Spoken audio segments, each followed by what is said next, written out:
Bonjour les quatrièmes, voici le travail à faire pour cette séance, pour la séance du lundi 24 janvier. Et vous aurez à réviser le chapitre 2 pour la semaine prochaine, puisque vous rattraperez le contrôle qui était prévu. Alors on commence donc un nouveau chapitre, c'est le chapitre 3. Vous pliez une page du cahier en triangle et vous notez en rouge chapitre 3, la reproduction chez l'homme.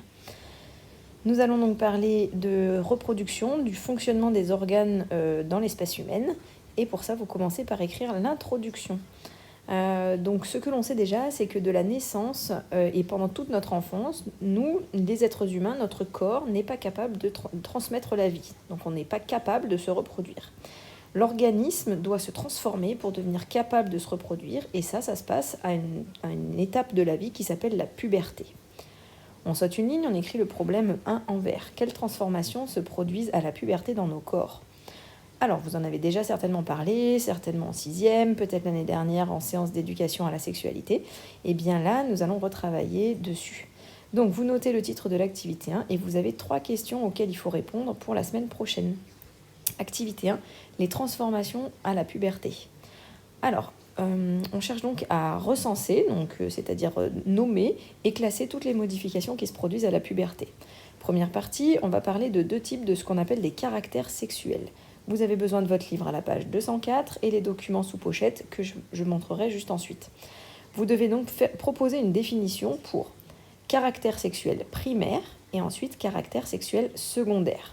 Vous recopiez les définitions dans votre cahier et ensuite vous donnez des exemples avec les documents ci-dessous.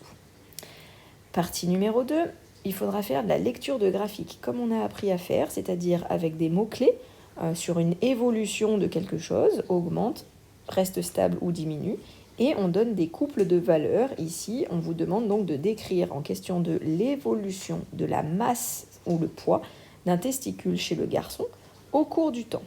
Donc donner des valeurs et des couples de valeurs, ça veut dire pour tel âge, la masse du testicule est de, et on donne cette masse en grammes.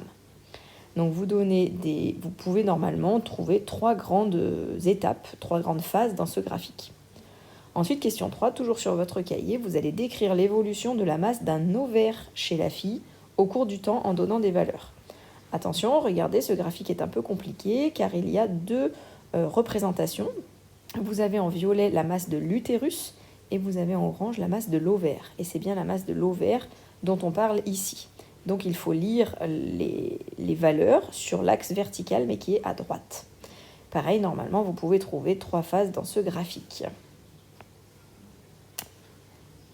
Les documents qui vont vous permettre de répondre notamment à la question 1, je vous les présente ci-dessous. Je vous laisse faire des pauses pour prendre le temps de lire.